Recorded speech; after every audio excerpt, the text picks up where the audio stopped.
কথা আমরা সচিব স্যারকে জানাতে চাই এবং ঈদের আগেই আমরা আমাদের কাঙ্ক্ষিত গেজেট যেন পাই, এই জন্যই আমরা সচিব স্যার বরাবর আমরা স্মারকলিপি জমা দিতে যাচ্ছি। শৃঙ্খলা জনিত কোনো অপরাধ জনিত কারণে যদি তার ছাত্রত্ব বাতিল যদি হয়, এই তিনটা সুনির্দিষ্ট অপরাধ ছাড়া কেউ গেজেট থেকে বঞ্চিত হবে না। এবং জনপ্রশাসন মন্ত্রণালয়ের সচিব স্যার আরো বলেন যে আমাদের অতি শীঘ্রই গেজেট প্রদান করবে এবং আমাদের যোগদান নিশ্চিত করবেন। আমরা সেই আশা নিয়ে আমরা 9 জানুয়ারি 2025 তারিখ থেকে আমরা বসে আছি। তো ইতিমধ্যে জনপ্রশাসন মন্ত্রণালয়ের সচিব স্যার বইমেলা থেকে শুরু করে বিভিন্ন জায়গায় আনঅফিশিয়ালি বলেছেন যে আমাদের অতি দ্রুত গেজেট দেওয়া হবে, কিন্তু এই আশ্বাসের পর থেকে আমরা প্রায় 2 থেকে 2.5 মাস ধরে আমরা বসে আছি, কিন্তু এখনো আমরা আমাদের কাঙ্ক্ষিত গেজেট পাইনি। তো এজন্যই আমরা আজকে এখানে সমবেত হয়েছে যে সচিব স্যার বরাবর আমরা একটা স্মারকলিপি জমা দেব এবং স্যারকে আমরা পুনরায় জানাতে চাই যে আমরা যে বর্তমানে এই গেজেট না হওয়ার কারণে আমরা সবাই যে নানা রকম সমস্যার সম্মুখীন হয়ে আছি। যেমন অনেকেই গেজেট পাওয়ার পরে তাদের চাকরি ছেড়ে দিয়েছে, অনেকেই নতুন করে কোনো ভাইবা দেয়নি, অনেকেই আমাদের গেজেট বঞ্চিত হওয়ার কারণে অনেকের বাবা মা অসুস্থ হয়ে পড়েছেন। আমরা শারীরিক এবং মানসিকভাবে হতাশাগ্রস্ত হয়ে আছি। তো এইসব যে আমরা এই কষ্টের কথা আমরা সচিব স্যারকে জানাতে চাই এবং ঈদের আগেই আমরা আমাদের কাঙ্ক্ষিত গেজেট যেন পাই, এই জন্যই আমরা সচিব স্যার বরাবর আমরা স্মারকলিপি জমা দিতে যাচ্ছি। তো আমরা সচিব স্যার এবং দেশবাসী এবং সরকারের কাছে আমরা আহ্বান জানাচ্ছি, আমাদের যে কষ্ট, আমাদের যে বঞ্চনা, আমাদের যে হতাশা, এটি আমাদের ঈদের আগেই দূর করবেন এবং আমাদের 227টি পরিবারের মুখে হাসি ফুটাবেন। তো উপস্থিত সাংবাদিক ভাই ও বৃন্দ এবং আমার উপস্থিত সকল সহকর্মীকে আবারও আমি আমার ধন্যবাদ জানিয়ে আমার বক্তব্য শেষ করতেছি। সবাইকে ধন্যবাদ। আল্লাহ হাফেজ।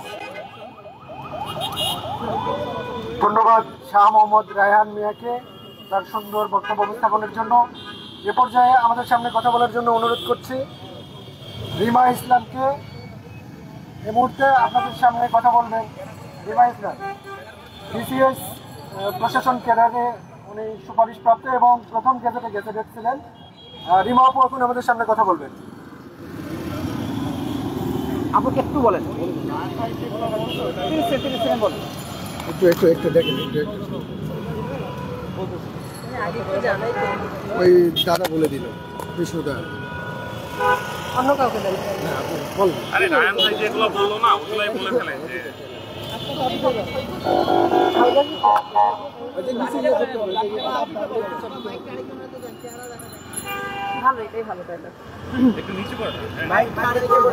আসসালামু আলাইকুম, আমি রিমা ইসলাম, প্রশাসন ক্যাডারে প্রথম গেজেটভুক্ত হয়েছিলাম। পরবর্তীতে আমি সেকেন্ড গেজেটে আমার নামটা খুঁজে পাই না। আমি কোনো রকমের যে ক্রাইটেরিয়াগুলোর পরে যেসব কারণে একজন গেজেট থেকে বাদ করতে পারে তার কোনোটির সাথে সংশ্লিষ্ট ছিলাম না। এখানে 227 জন যে বাদ করেছে এদের বেশিরভাগই কোনো রকমের ক্রাইটেরিয়ার মধ্যে পড়ে না। কোনো রকম কারণ ছাড়া আমাদেরকে বাদ দেওয়া হয়েছে, শুধুমাত্র দেখানো হয়েছে বিরূপ মন্তব্য। এখন রাষ্ট্রের কাছে আমরা বিরূপ মন্তব্য এতটুকু কথার মাধ্যমে আমার সারাটা জীবনের কষ্ট অর্জিত একটি অর্জন কেউ নষ্ট করে দিতে পারে না। তাই আমি সরকার এবং সবার কাছে দাবি জানাবো আমাদের যেন গেজেটটা ঠিক টাইমে দিয়ে, অলরেডি আমরা 2.5 মাস অপেক্ষা করেছি, আশা করছি ঈদের আগে গেজেট এবং আমাদের জয়েনিং ডেট দিবেন। ধন্যবাদ। ধন্যবাদ আপুকে তার সুন্দর মন্তব্য উপস্থাপনের জন্য। এ পর্যায়ে আমাদের সামনে কথা বলবেন বিশেষ লাইভ স্টক ক্যাডার বঞ্চিত মোহাম্মদ মাহবুবুর রহমান ভাই। ওনাকে বক্তব্য প্রদানের জন্য অনুরোধ করছি। ধন্যবাদ সাংবাদিক ভাইদের। আমাদের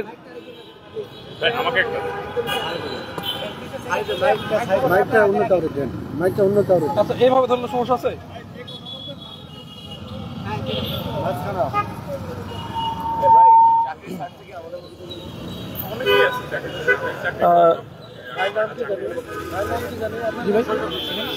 বুঝি নাই।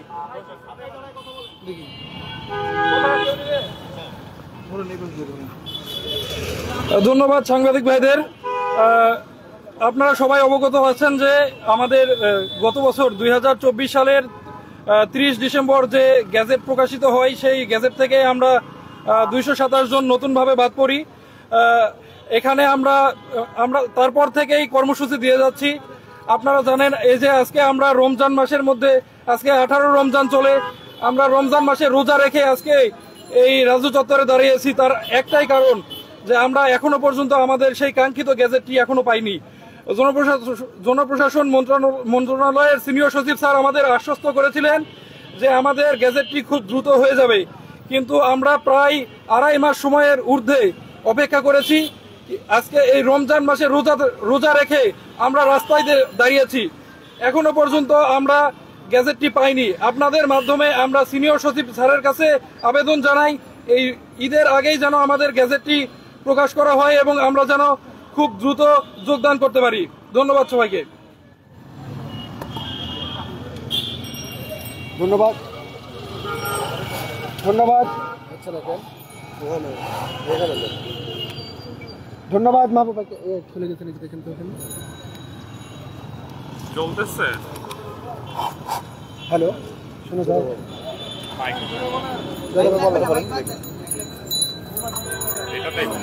ধন্যবাদ। কি হচ্ছে দেখেন তো।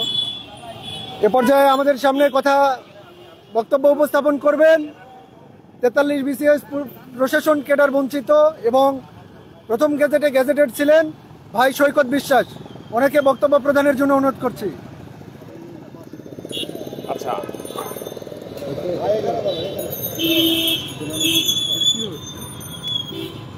তো হচ্ছে ভাই,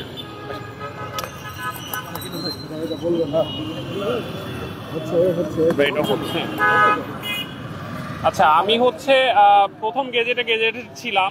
তো আমাদের হচ্ছে জয়েনিং ছিল 17ই নভেম্বর এবং আমি হচ্ছে ওই জয়েনিংটা আমাদের প্রথমে নভেম্বর। তো যখন হচ্ছে গেজেট হয় তো আমি হচ্ছে ওই ডেটটা টার্গেট করে আমার চাকরিটা ছেড়ে দিই। আমি একটা বেসরকারি বিশ্ববিদ্যালয়ে শিক্ষকতা করতাম এবং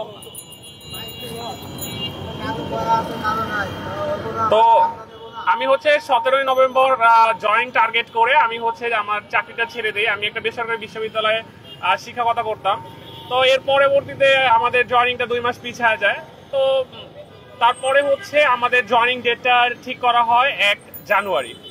তো যখন 1 জানুয়ারি জয়েনিং ঠিক করা হয় তখনও আমাদের অত সংশয় ছিল না, কারণ হচ্ছে যে ক্যাটাগরিতে গেজেট দেওয়ার কথা বা যে প্রবলেমগুলো থাকলে বা যে অ্যালিগেশনগুলো থাকলে গেজেট হয় না, ওই ধরনের কোনো অ্যালিগেশনই আমার ছিল না।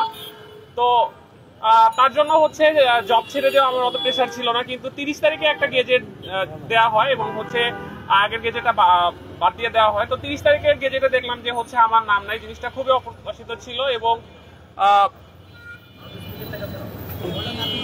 এটা খুবই অপ্রত্যাশিত ছিল এবং পরবর্তীতে আমাদের জনপ্রশাসন মন্ত্রণালয় থেকে একটা আশ্বাস দেওয়া হয় যে পুনর্বিবেচনার জন্য আবেদন করার জন্য। আমরা 1-2 তারিখের মধ্যে আবেদন করি এবং আমাদের সিনিয়র সচিব স্যার আমাদেরকে আশ্বস্ত করেন যে ভেরিফিকেশন রিপোর্ট পুনর্বিবেচনা করে যত দ্রুত সম্ভব গেজেট প্রদান করবেন এবং এটা জাস্ট কিছু ফর্মালিটিস যতটুকুক্ষণ লাগে আর কি।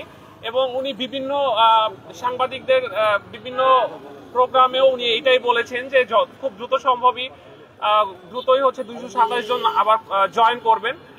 কিন্তু দুর্ভাগ্যবশত আজকে প্রায় 3 মাস চলতেছে, কিন্তু আমরা হচ্ছে সচিব স্যারের কথার কোনো বাস্তবিক প্রতিফলন পাইনি।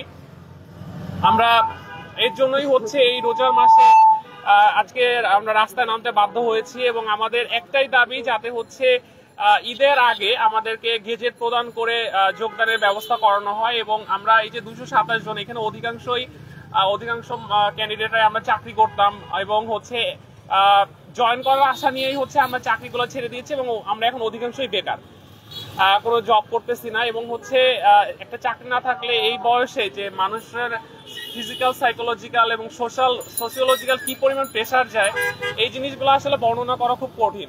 যে একজন এবং এই বয়সের এই পর্যায়ে অধিকাংশের বাবা মাই হচ্ছে বৃদ্ধ, বয়স্ক, অসুস্থ।